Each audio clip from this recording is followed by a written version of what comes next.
Right. So I wanted to thank everyone for joining us today. We're really excited to have the QTI Group coming to talk about recruiting strategies. Um, as I'm sure everybody here knows, workforce is a pretty challenging business aspect right now. So I'm excited to hear what Nicki and Jarod have to say. But I wanted to welcome everybody today and thank our sponsor, Upper Iowa University.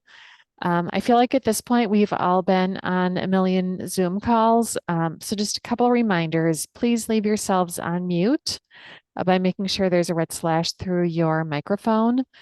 And then just consider turning on your camera. It's always nice to see kind of the faces behind the names. But if you don't, we completely understand. And then we'll be monitoring chat, so feel free to ask questions as we go. Nicki is going to try and monitor chat as well. And if it's a quick question, she'll just go ahead and answer that in the chat. So joining us today are Jarod Coyer and Nicki McCurdy from the QTI Group. Jarod is a senior employment specialist at the QTI Group, and he has experience in industrial and administrative staffing, as well as recruitment process outsourcing. And Nicki McCurdy is a senior recruiting consultant for the QTI Group's executive and professional search division. So she partners with organizations on strategic and immediate executive and professional hiring needs. So Nicki and Jarod, I'd love to turn it over to you. All right. Thanks, Lisa. Hello, everybody. We're happy to be here and happy to chat with you. So what we're going to talk about today is kind of building on QTI conducts an annual HR trends survey, which captures HR trends and upcoming developments as it relates to compensation, benefits, careers, employee well-being, diversity and inclusion, and workforce planning, which is a lot. But Rebecca Temple from QTI Consulting presented to your group earlier this year on compensation and benefits. So Jarod and I are here today to highlight additional points from QTI's 2023 HR Trends Survey. Those things include job requirements / job postings, diversity and inclusion, contingent workforce options, leveraging networks and partnerships, employer brand, and the candidate experience. So that's a little bit, that's our agenda. And Jarod and I we'll take off. And Jarod, you can take it away. Perfect. Thanks, Nicki. So as Nicki mentioned, we're going to be covering those 6 different points. I'm going to begin our conversation here talking about the importance of reviewing job requirements before we even embark on our search for the perfect candidate. A wise manager once said that a job description is the foundation for all HR processes. It's not just that formality, it's a blueprint for recruiting, training, evaluations, and even compensation. So let's treat it with the importance that it deserves. On the screen here, I put a couple of differences between job descriptions and job posts, because I think that's an important difference to highlight. The biggest difference between the two is the audience, right? So a job description is for folks at your organization that's internally focused, whereas a job post is for external people to attract candidates. So keeping that in mind, or let's keep that in mind as we're going through our presentation today. I'm sure we've all seen an internal job description either at your organization or somewhere that you worked previously that doesn't quite match the day-to-day work of what the person in that role actually does, or maybe you've applied to a job online, and when you're having your interview with the recruiter or the hiring manager, what they're saying doesn't actually match what was posted online. And this happens all too often, and it's a really big red flag for many candidates. So it's super important to have a well-crafted job description and corresponding job posts that are clear and in alignment with the actual real-world responsibilities and qualifications of that role. So like I said, before we begin our search, we need to take a step back and ask ourselves, does the job description truly reflect the requirements of this role? And if it doesn't, we need to update it so that the expectations and responsibilities align better. During this process, it's important to ask ourselves some of these critical questions, like what triggered the need for this position, or why is it vacant? What would an ideal candidate look like for this role? How have the requirements for this role evolved over time? What does success look like? What skills are mandatory? Which ones are non-negotiable? And which ones are maybe not be may not be required, but maybe nice to have. So now let's talk about a couple things to keep in mind as you're writing these job descriptions and thinking of what might qualify someone for your jobs. One thing to keep in mind is to avoid writing and creating job descriptions around an individual's unique skill set. For example, if you are looking to replace an employee who had like a really long tenure at your organization, grew a lot in their role, took on like some auxiliary responsibilities over the years, you shouldn't write a job description as if you're trying to hire that same person again. While their talents are super valuable, we need to focus on the core requirements of that job going forward. In times of low unemployment like we have right now, we want to cast a large net. We don't want to discourage folks from applying just because our qualifications are set to be too strict. The opposite may be true if we are in times of high unemployment, like in the early days of the pandemic, where we might want to be a little bit stricter on our qualifications, especially if we're inundated with lots of resumes that don't quite fit the bill. All of that to say, don't try to find a purple unicorn just because you employed one before.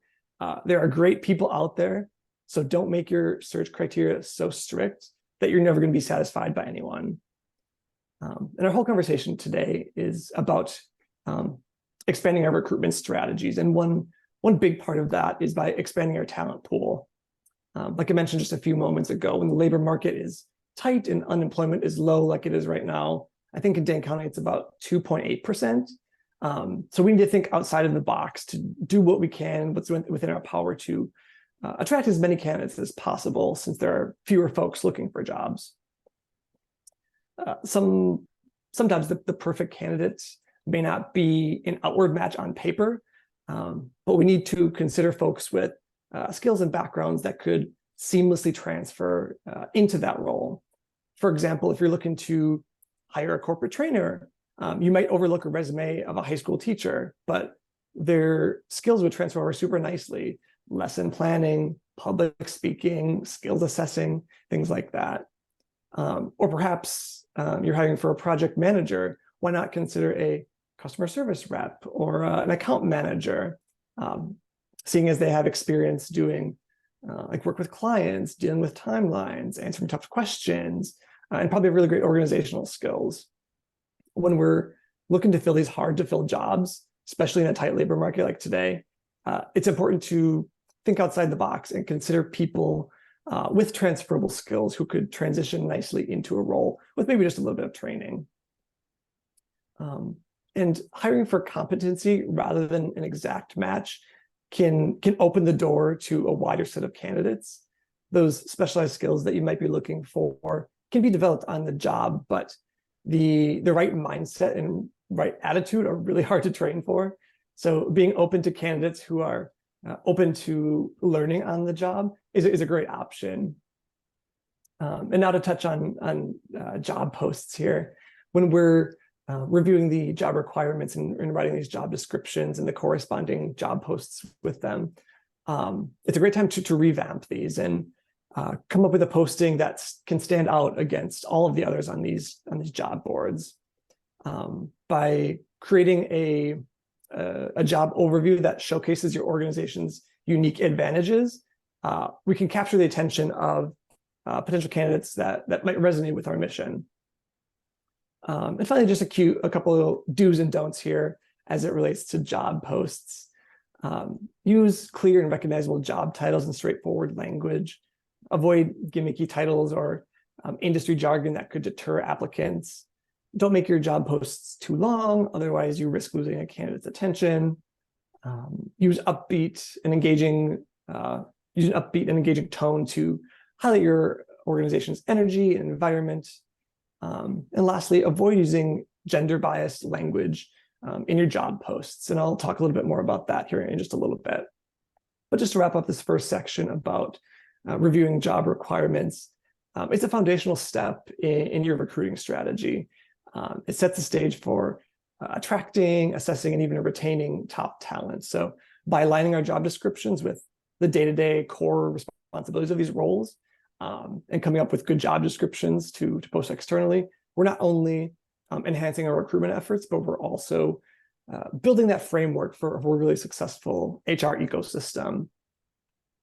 And now I'll transition and talk a little bit more about diversity, equity, and inclusion, which is sometimes known as DEI. It isn't just a buzzword. It's not just a trend. It's an approach that can positively impact your workforce, your company culture, and your overall success, both in recruiting and in your business in general. DEI at your organization or in recruiting more specifically is not just about checking those boxes.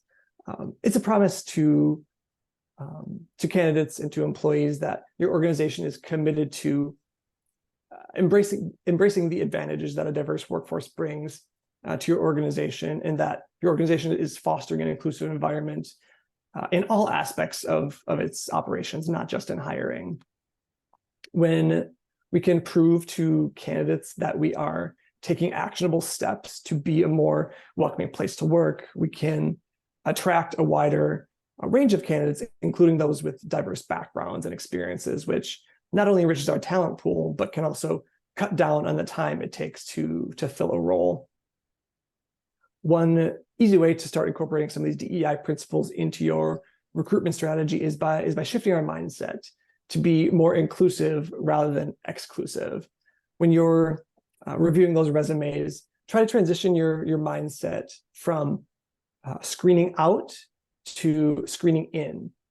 So rather than focusing on disqualifying candidates, look for reasons to include them. Just by making this little switch, we can find and uncover hidden talents that might be able to add a lot of value to our teams in ways that we might not have expected. Another way to weave some of these DEI principles into our recruitment is by adjusting our search strategies. So if you're doing any proactive sourcing on sites like LinkedIn or Indeed, consider adding in some search criteria like women in STEM, LGBTQ, Indigenous, things like that.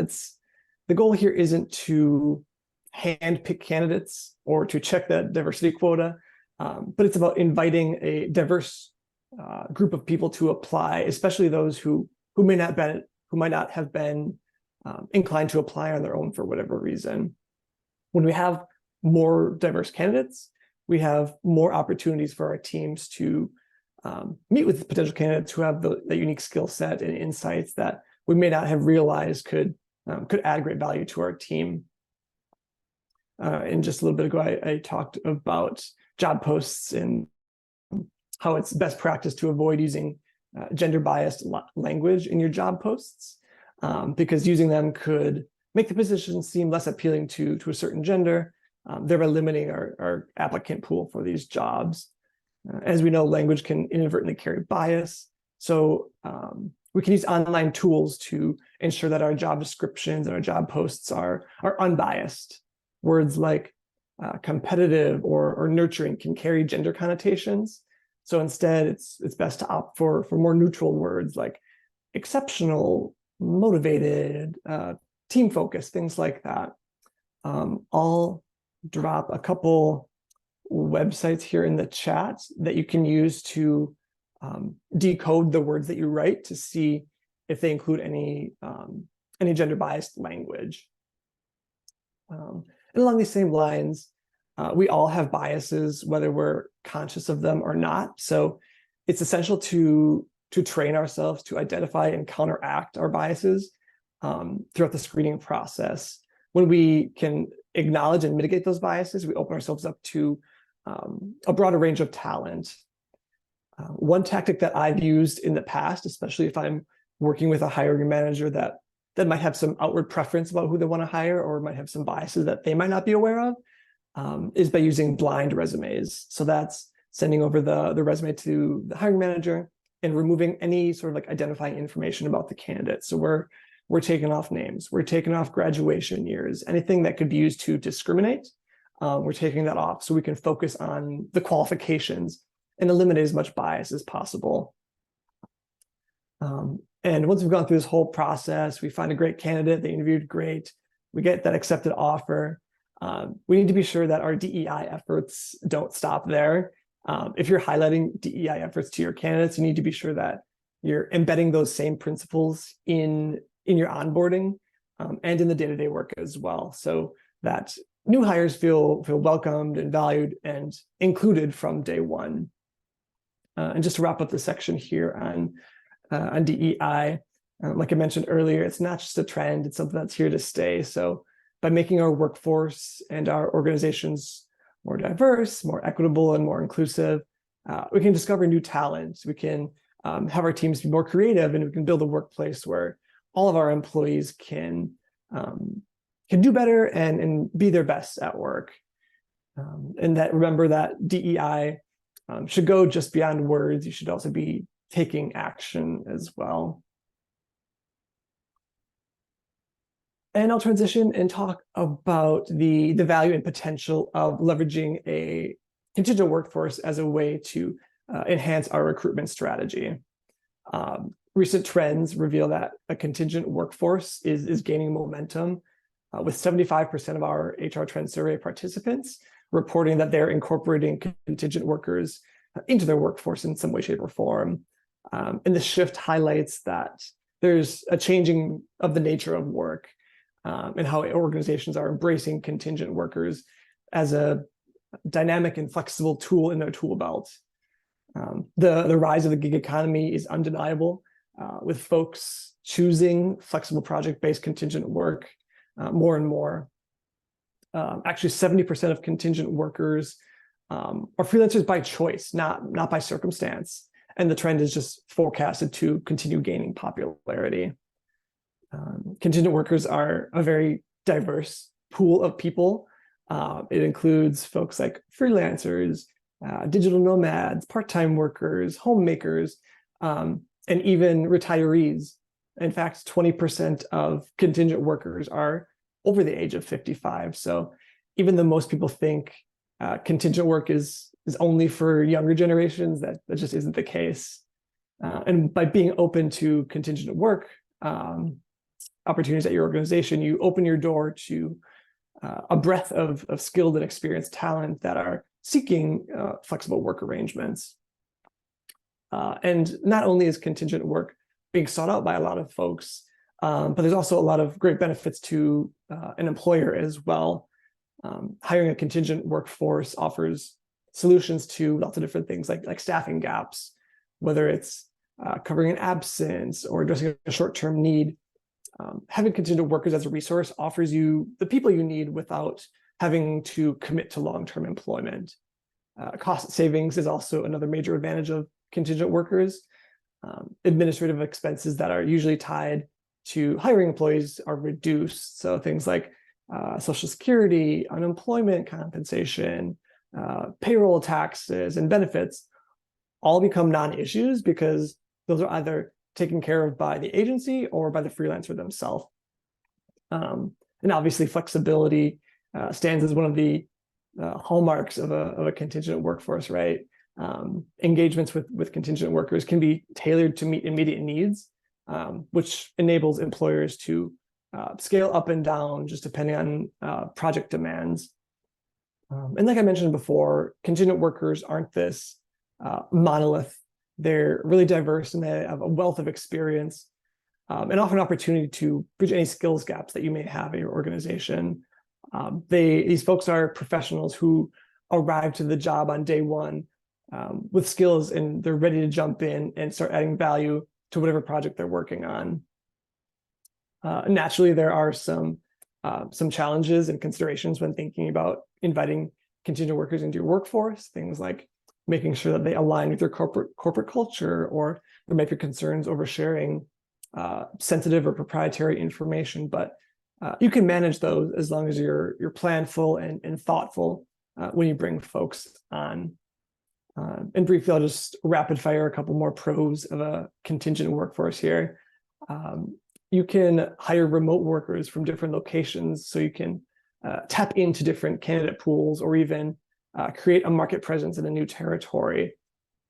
You can enhance productivity since project-based work and compensation motivates people to complete tasks more efficiently.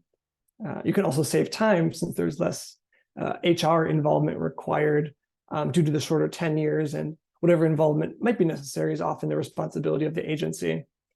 And lastly, a contingent worker can bring in a fresh perspective just by the virtue of their external position. So they can offer insights and ideas that may not be influenced by the internal norms and routines of your organization. So just to wrap things up, a contingent workforce offers a lot of opportunities for an organization, like we mentioned, flexibility, cost savings, filling skills gaps, among other things. But contingent workforce is a great asset that can help you be more successful in this rapidly evolving recruiting landscape.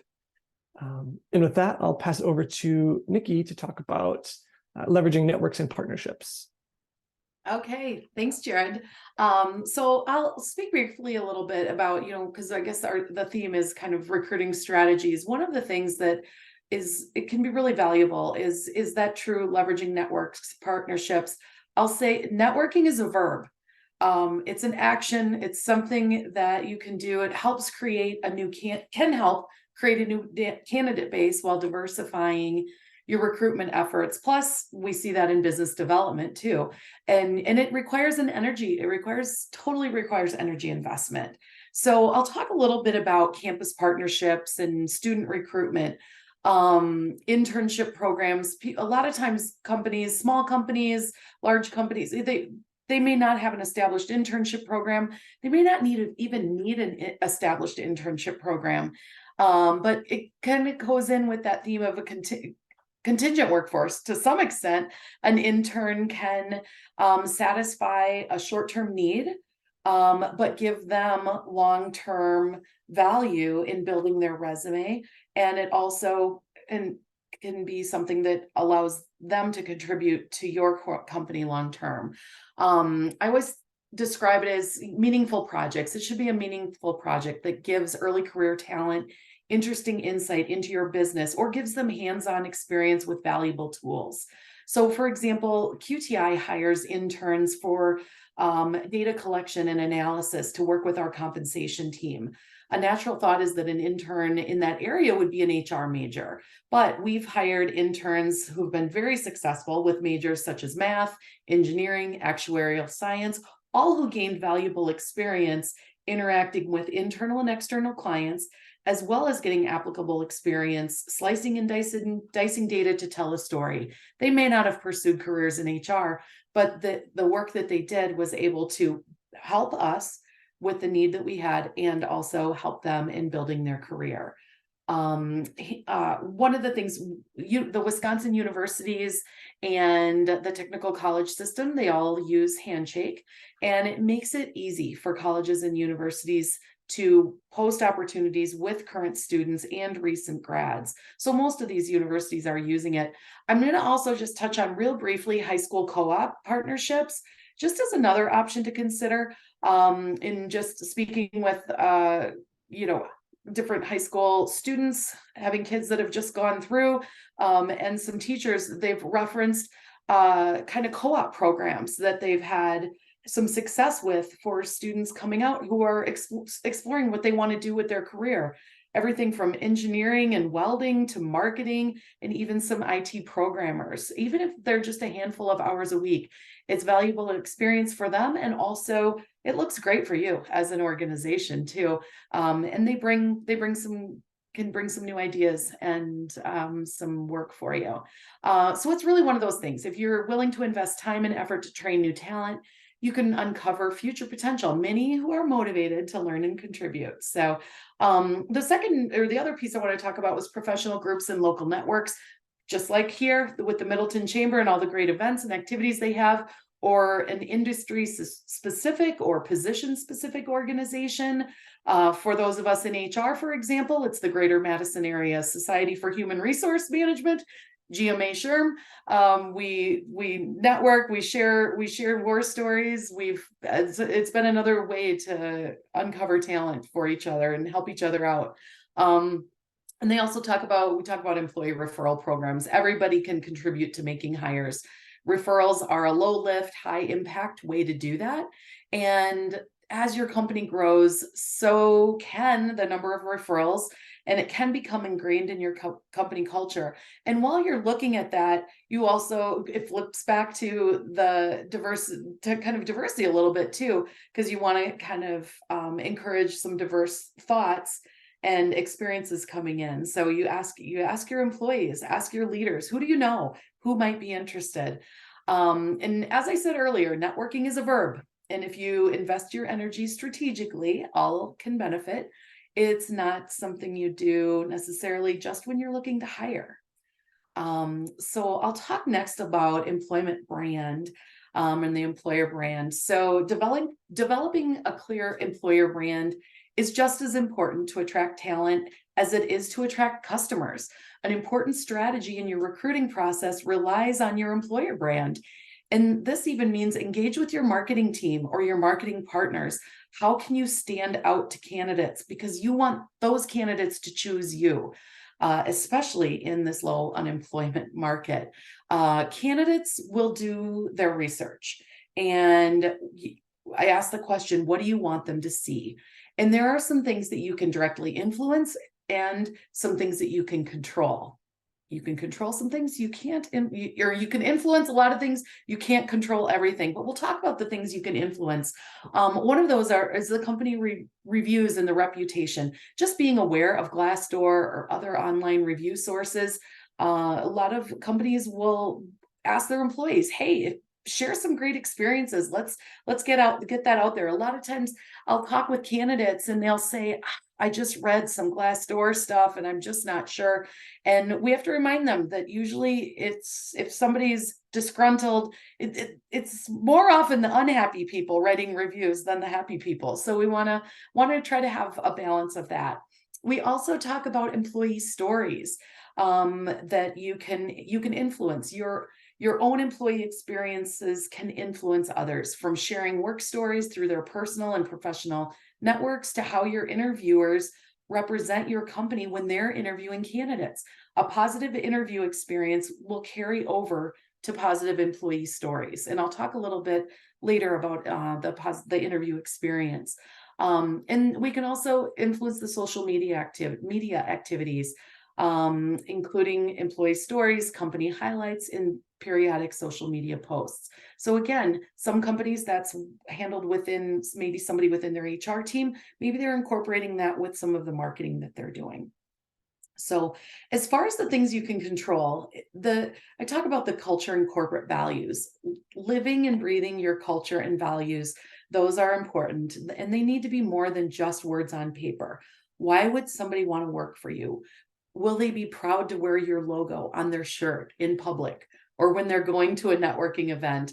I saw somewhere that 73% of Americans said they'd be better workers, or they are better workers, when they have a positive company culture that they feel aligned with, and that they know and understand what are our values, what is our culture. And when you can demonstrate that, you can demonstrate how your company cares and its alignment with your employees' well-being and their development too, because you can tie all of that together. When we can also control our website and our career page. What are we putting out there? Again, I'm almost like a marketing plug. Work with your marketing folks. They can help you with this, incorporating your employment brand to sell your company as an employer of choice on your website. Highlight benefits, provide employee testimonials, growth potential, your mission and values, your culture. And I'll circle back on employee benefits. You know, when employees look at, or candidates look at job postings or career pages, they're looking for the job description or that job posting, the piece Jarod was talking about earlier. But it's really helpful, and it's really easy to share your benefits out there too. Let them know that you have some of the highlights, the outstanding PTO, the employer match, tuition reimbursement, parking, access to some sort of facilities or whatever. Those are all things that could be really helpful to highlight there. And Jarod referenced the job postings earlier, so I won't I won't belabor that too long here. But candidate experience and communication, which is the topic we'll dive into next, but I'll mention it now. A candidate who feels respected and valued during the hiring process is more likely to be an engaged team member. And that's been shown time and again. Even if a candidate is not selected for the role now, they may be a great candidate for you in the future. You want them to want to apply again. You want to leave them with that feeling of, gosh, I didn't get selected for that job, but there may be another one down the road, and keeping that door open. And so you can, I kind of say you can build your strong employer brand together with your team, but you can kind of build ambassadors for that one candidate at a time through their experiences. So I'm going to talk about candidate experience. When my team was talking about our goals for 2023, I was like, hey, let's have 2023 focus be the year of the candidate experience. But honestly, I think that I would like every year to be the year of the candidate experience, because it's very important. And according to we in our 2023 HR Trends survey, 85% of our participants, which are usually business owners, HR folks, HR leaders, 85% of survey participants said they plan to or already treat their employee and candidate experiences as a strategic priority. This is just as important when hiring senior leaders as it is when you're hiring entry-level staff. A lot of times you roll out the red carpet for senior executive candidates, but it is just important when you're bringing frontline staff in the door. You want them to have that good experience. So what is it? I mean, simply put, it's the whole array of experiences and interactions between your company and any given candidate, from the time they see your job posting to the time they are hired or to the time they're declined. This is just important for the people you hire as the people you don't hire. And if you need more hires down the road, keeping a pool and a network of positive leads can be very beneficial. So the candidate experience, that encompasses the job posting. I won't talk about that a lot more, but where is it advertised? How is it advertised? And how can job seekers interact with it? Is it clear what you're hiring for? And so that leads to the application process. I see so many companies put some hoops and put some steps and see how candidates handle it. In this candidate market, it's not the place to do that. I don't encourage unusual instructions or demanding application requirements. And bottom line is, make it easy. Make it easy for candidates to apply.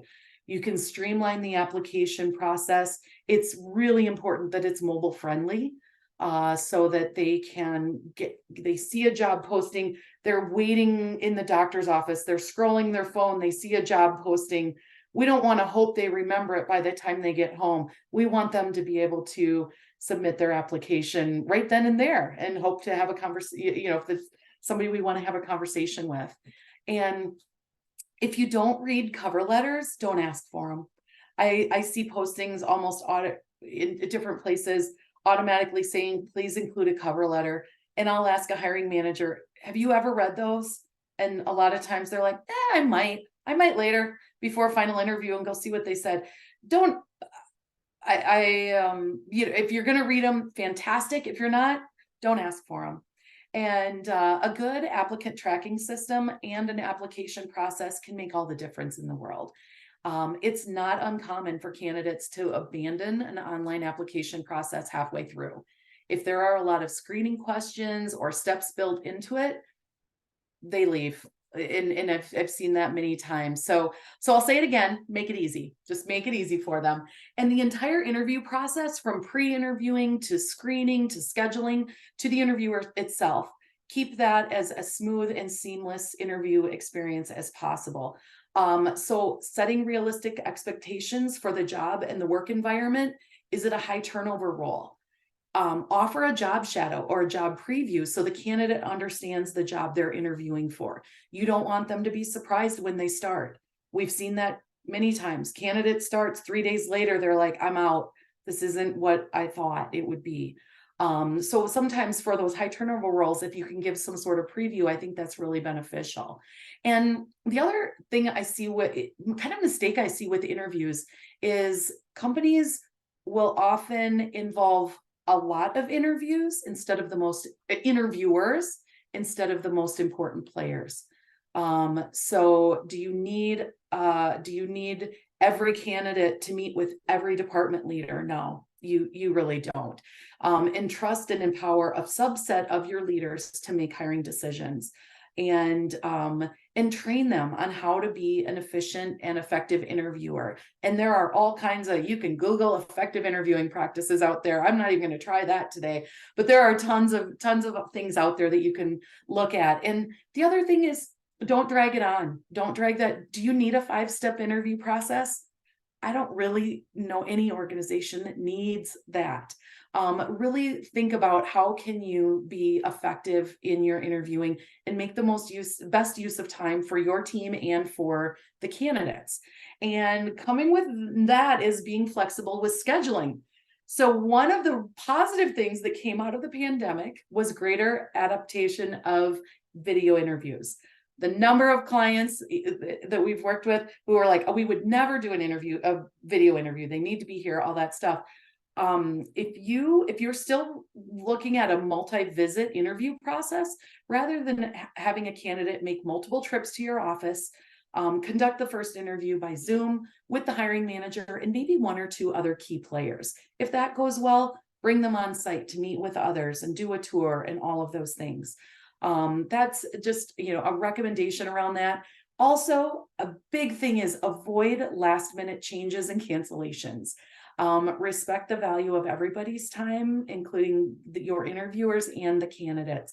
Candidates will be they'll be very confused and concerned, I'll say, when they get a last minute interview change. We want them to be flexible, but we want to make sure and communicate with them.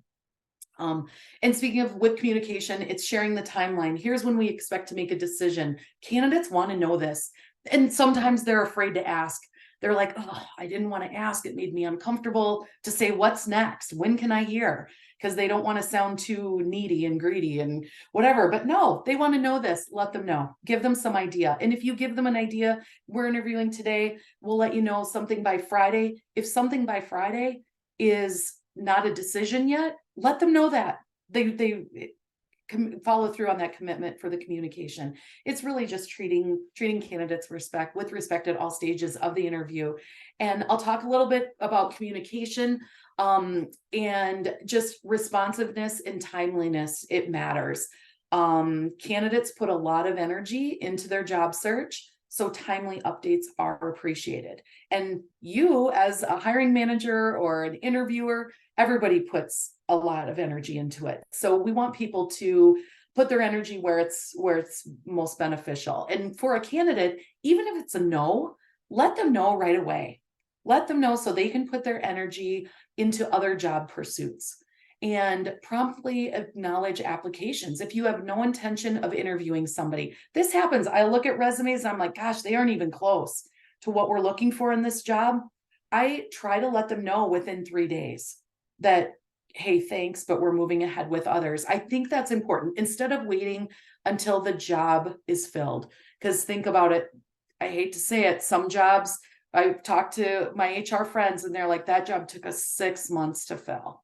Or 3 months. Even if it's 2 months, you don't want that person that applied in January to get a rejection notice in June when you finally filled the job. So that communication piece, and you can always go back and say, hey, we were moving ahead with others, but we've relooked at our requirements, and we'd love to chat with you. Are you still interested or available? And I think that matters. Personalization matters. An HR friend pointed this out recently. In tailoring interactions with candidates, address them by name, personalize emails, and show your genuine interest in their skills and experiences.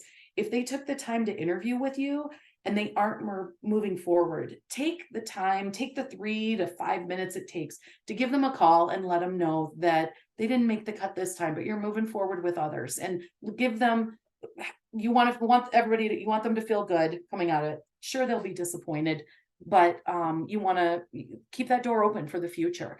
And communication is really, that's the number one controllable tool that we have, especially with candidates. And as new generations of folks enter the workforce, and heck, even me and my generation, my older generation, speed is expected. Like people, we're seeing that even if you can't come to a hiring decision quickly, it's really important that you explain that timeline and steps to the candidates.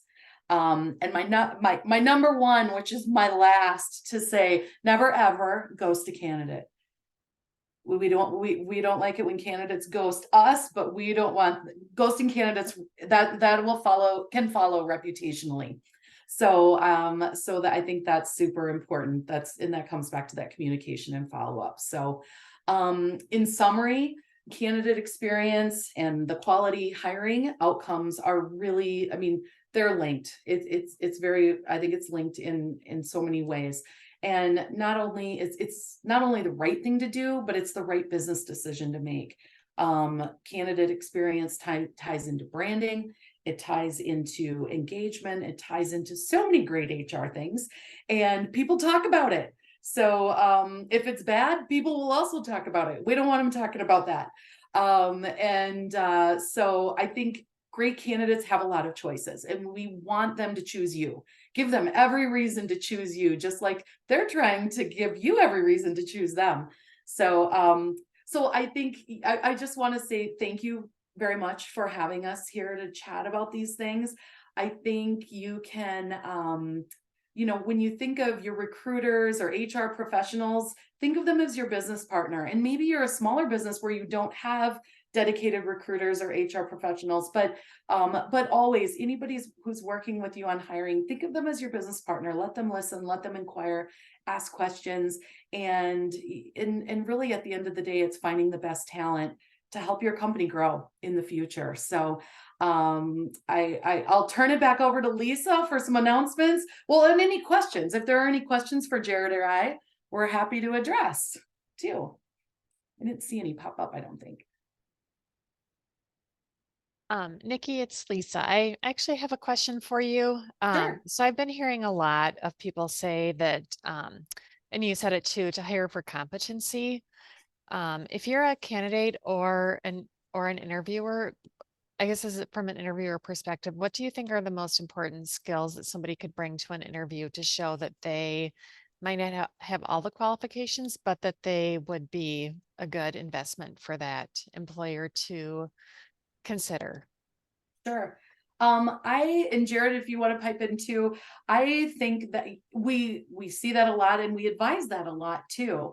I will use a great example right now, and hopefully she won't be mad at me for sharing this, but we just brought somebody onto our team who made a complete career shift, career transition, had amazing communication skills, relationship building, inquisitive nature, and just, I mentioned engaging, and just really connects well with people. All of these things transitioned those skills. I should also mention detail oriented, because she's pretty darn good about that too.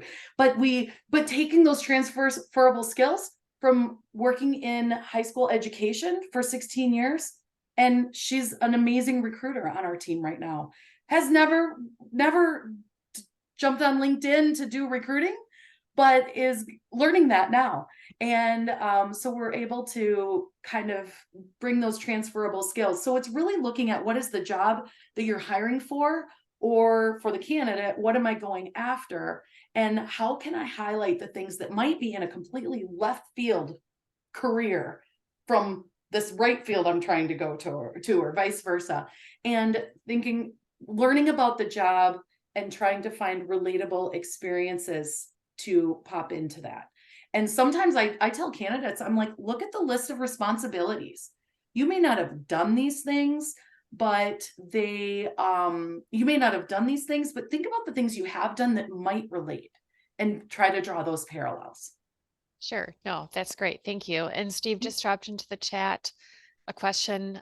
He wonders if there's any specific suggestions for finding prospective candidates in professional fields with 3 to 10 years of experience in the industry. Okay. Steve, do you have anything to add to that? Oops. Oh, Steve, I can't hear you. I'm not sure. Okay, we're good to go. Okay. I think a lot of times what we do with that is we do a lot of searching on LinkedIn. We look at professional organizations. I would say if you have I don't know what your business is or what your background is, Steve, but if there's a professional organization that you find yourself at, a lot of times it's networking with folks there. And then when it comes to actually sourcing and candidate sourcing and searching, we're on LinkedIn, we're on different job boards. If active candidates with job boards would add their resumes to databases, and so you can kind of set that criteria. I don't set the criteria too tightly though, because especially these days we are looking at a wide range of experiences. And sometimes we actually have to ask the question, would somebody with 20 plus years of experience, why are we ruling them out? And so we actually look at, because I think about different times, I'm like, gosh, when I get to, in another 10, 12 years and think about retirement, I may not want to do what I'm doing right now. I might want to scale back and do what I did 15 years ago in recruitment, 20 years ago in recruitment even. So I think, I don't know if that really answers your question. Would you add anything to that, Jarod? Yeah, one other thing I would add is if your organization or the job that you have and the compensation and all that stuff lines up really nicely for candidates, it's always a good tactic to look at some of your competitors to see what they're offering. If there's anyone who works there that might have the skills you're looking for, who may be unhappy in their job. Maybe they're looking to make a change. Maybe they're looking to move. Maybe they're looking to take a step forward or backward, like Nicki might have said. So looking at competitors who have like similar, either work in the same industry or have similar type positions at their organization is a great place to look. Maybe not necessarily for like headhunting candidates, but just for ideas of things you could put in your job posts to attract those types of candidates, or looking for job titles and keywords that they may be using to attract the right folks to those jobs. So Jarod, Steve did put another comment into the chat where he wonders if maybe they say, instead of saying 3 to 10 years, they maybe say with some experience in the industry in their job posting. One way you can do that is just by cutting that out entirely from the requirements section. You could just, or you could say what you said, looking for someone with experience in this field or relevant education, something along those lines. Or an easy way to do that I see posted online a lot from organizations is saying 1+ years of experience in the industry or relevant education in lieu of experience, things like that. So keeping your years either not there or making it really low so you can capture folks who at least have experience in your industry, even if it's more of an entry-level person. And so one of the other things I was thinking with that is sometimes it's, again, I don't know the industry, but sometimes it's like it's interesting to bring somebody in who has not been in the industry, who can bring some new perspective, and you think, okay, can I teach them our industry? Do they have all the right stuff as far as the other competencies? And I just need to teach them this, whatever, engineering. Okay, engineering. Okay, yeah, that you probably need a degree, right? So yeah. So that's a thought outside. Yeah, with engineering, you might want a degree, but the experience wise, yeah, I think you could maybe have potentially have some flexibility in that too. So, yeah. So Melissa Castillo put in the chat. She's wondering, how important do you find it to list the compensation range for a position within the job posting? I think it's important. And I'll tell you that I'm not able to list the comp range in some of my postings. We don't have, Wisconsin doesn't require that it's not required in our state yet. It saves so much time for Saves so much everybody, time. so much by being able to include a pay range. Some companies are really sensitive to sharing a pay range because they are concerned that they may have some internal equity issues. If you post a position that is what other people are doing in your company, but you're recognizing that you need to pay more now to get the talent, and then you run into some pay equity or kind of the pay equity issues. So some companies are still really sensitive about it. I know for us, like if we post a position, I think it's in Colorado and New York, California might include as well. And I think there's that's some coming cities soon, yeah. that that you are required to include a pay range in those states. So I would not be surprised. We're going to see that more. But I do think that it's something candidates look for. And if they don't see it in a job posting, the next thing they're Googling is, how much does a mechanical engineer in Madison, Wisconsin make? And they're pulling data, and a lot of times that'll pull from a salary.com or some sort of crowdsourced resource that isn't necessarily always equivalent to your particular industry or size of organization. But yeah, I've also I say heard, if you can add it.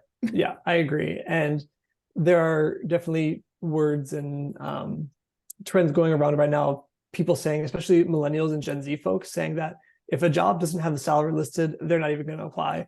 They don't want to go through that whole process, wasting your time, having a phone interview, getting through the whole process just to be like, your compensation expectations are so far apart. They don't even want to waste their time. So like Nicki says, you can post it. Definitely highly recommend it.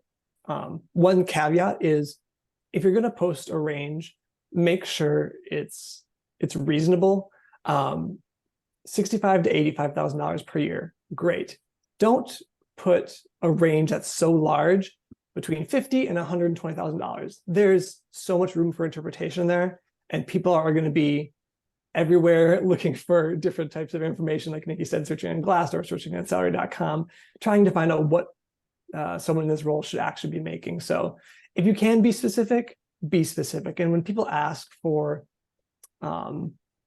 ask you when you're in a phone screen or a phone interview, what differentiates a $65,000 candidate to an $85,000 candidate? What are the skills? What are the education? What are the certifications that I need to be a higher compensation candidate?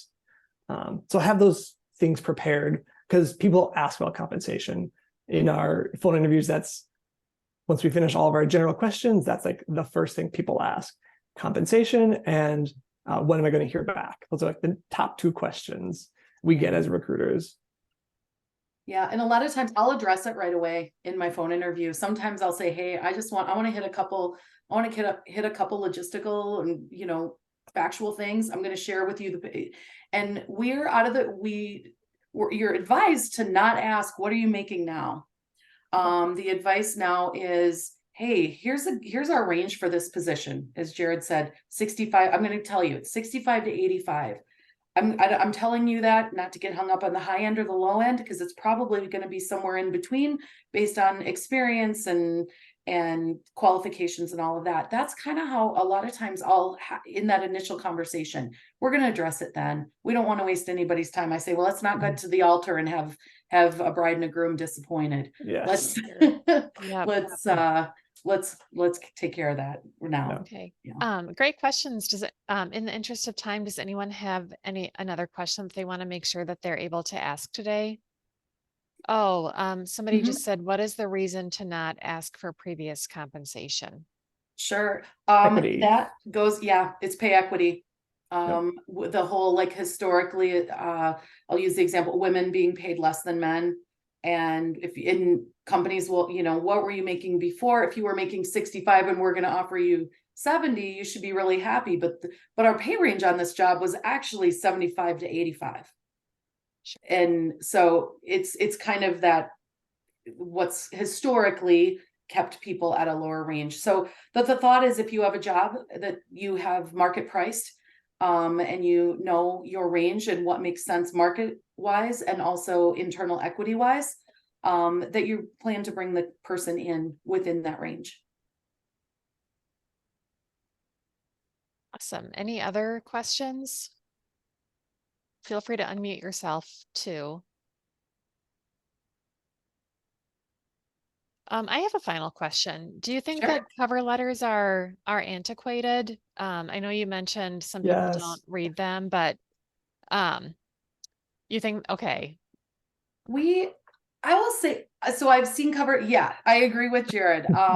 I'm doing some, I would say when we look at like some executive searches, a lot of times they've asked for cover letters to give a candidate an opportunity to express their passion and interest for a particular organization. Usually these are nonprofit executive searches that we're doing.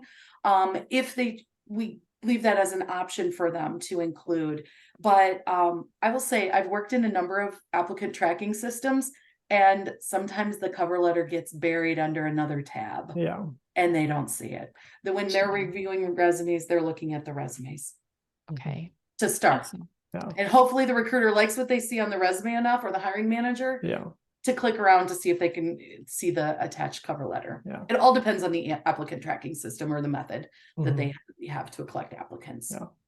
All right. Oh yeah, go ahead, Jarod. I was gonna say, one other thing to add to that is, yes, I don't love cover letters. I think they're antiquated.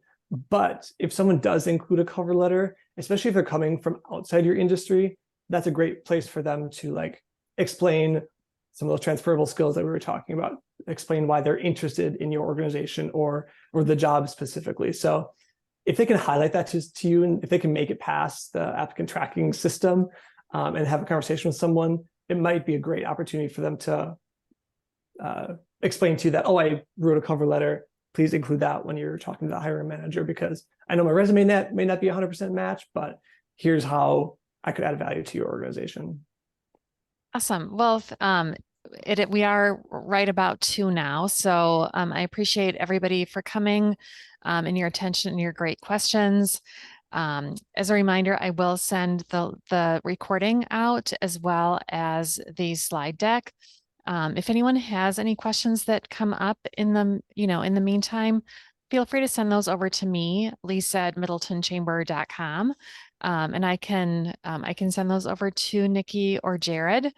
Also wanted to thank our sponsor, Upper Iowa University, as well as let you know we have some upcoming events. So economic development coming up on August 23rd, Get Moving Middleton, of course, on the 7th.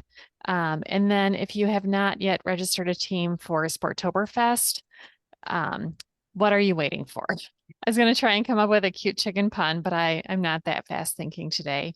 So I'll stay on for a little bit. If anyone has any last minute questions, otherwise I appreciate your attention, and we hopefully will see you at an upcoming chamber event soon. Thank you. Thanks, Al. Thank you.